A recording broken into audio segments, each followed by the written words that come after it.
Peace deal कराने में Pakistan fail हो गया है। अब जिनपिंग सामने आ गए हैं और चीन ने एटलीस्ट 4 ऐसे फॉर्मूले सामने रखे हैं जिससे सुलह हो सकती है। पाकिस्तान, इस्लामाबाद में ये बात हुई, 21 घंटे तक बातचीत चली और उसके बाद जो नतीजा रहा वो असफल रहा।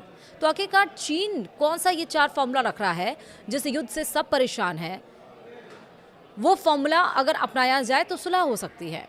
चलिए इस वीडियो में हम यही समझते हैं। नमस्कार, आप देख रहे हैं न्यूज़ 18 का डिजिटल प्लेटफॉर्म। मैं हूं आपके साथ श्रुति श्रीवास्तव। शी जिनपिंग ने स्थायी शांति पर जोर दिया है। इसके लिए उन्होंने किसी भी देश पर हमला न करने की बात कही है।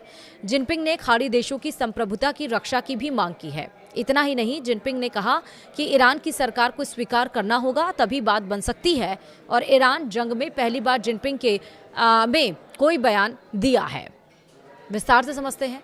ईरान और अमेरिका जंग में पहली बार चीन के राष्ट्रपति शी जिनपिंग ने सार्वजनिक टिप्पणी की है।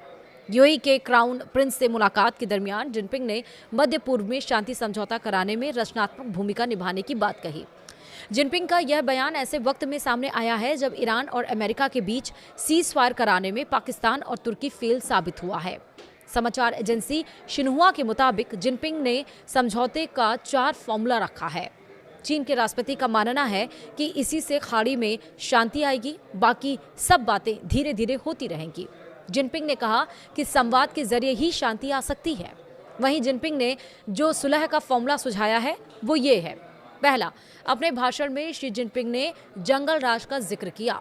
उन्होंने कहा कि दुनिया दोबारा जंगल राज की तरफ नहीं लौट सकती। ताकतवर देशों को संयम बरतना चाहिए। जिनपिंग ने किसी भी तरह के हमलों को तुरंत रोकने की अपील की। दूसरा, जिनपिंग ने कहा कि ईरान की सरकार को स्वीकार करना होगा, तभी समाधान निकलेगा। ईरान एक संप्रभु राष्ट्र है और उसके शासन को मान्यता देने से ही आगे की बातचीत संभव है। अगर उसे स्वीकार नहीं किया गया तो संकट और बढ़ेगा। तीसरा, सुलह के फॉर्मूले के तहत जिनपिंग ने कहा कि खाड़ी देशों को एक दूसरे पर हमला नहीं करना चाहिए और न ही हमले की किसी साजिश में शामिल होना चाहिए। ऐसा करने से स्थिति और बिगड़ सकती है।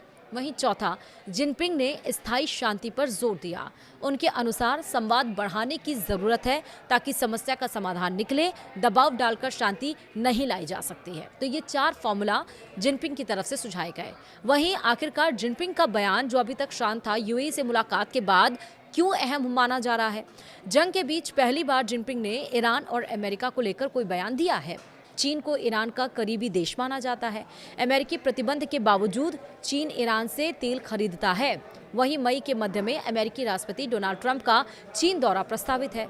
ऐसे में जिनपिंग की यह पहल काफ़ी अहम है।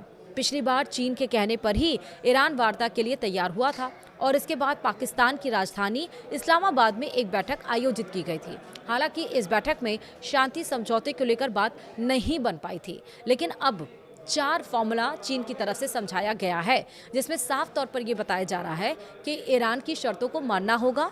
दोनों देश पहली बार जंगल राज की तरफ हम मूव नहीं कर सकते। दशकों पुराना जो चल रहा था, जो शक्तिशाली देश हैं उन्हें संयम बरतना चाहिए। दोनों खाड़ी देशों को आपस में युद्ध नहीं करना चाहिए। और सबसे अहम बात चीन इसलिए कर रहा है क्योंकि इस्लामाबाद में जो 21 घंटे बातचीत चली, उसके बाद से यही सब पूरी दुनिया की नज़रें टिकी हुई थी कि सीज फायर के बाद ये युद्ध रुकेगा। लेकिन 21 घंटे के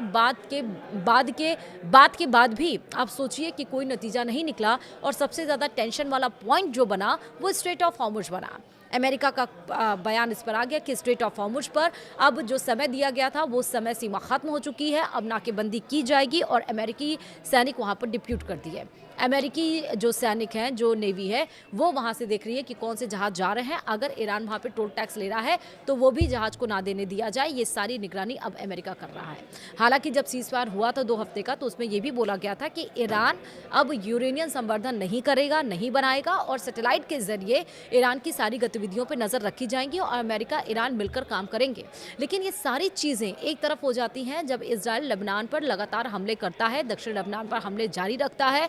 और इसमें ईरान ये कहता है कि ये सीज फायर का उल्लंघन है। हमले के बाद बातचीत अगर करने की बात कही जा रही है तो वो धोखा है और लेबनान का साथ हम नहीं छोड़ सकते। लेबनान पर हमले बंद किए जाने चाहिए। अमेरिका का इस पर रिएक्शन आ जाता है कि लेबनान पर हमले नहीं बंद होंगे और इस सीज फायर में या शर्तों में लेबनान का जिक्र नहीं था। वो दूसरी बात है, इस पर अलग से बात की जाएगी। लेकिन 4 फॉर्मूला जो चीन की तरफ से सुझाया गया है, चीन के ही कहने पर ईरान तैयार हुआ था बातचीत करने के लिए। क्या इन 4 फॉर्मूलों को अब अमेरिका, इजराइल और ईरान मानेगा, ये देखने वाली बात ज़रूर होगी। फिलहाल वीडियो में इतना ही। नमस्कार।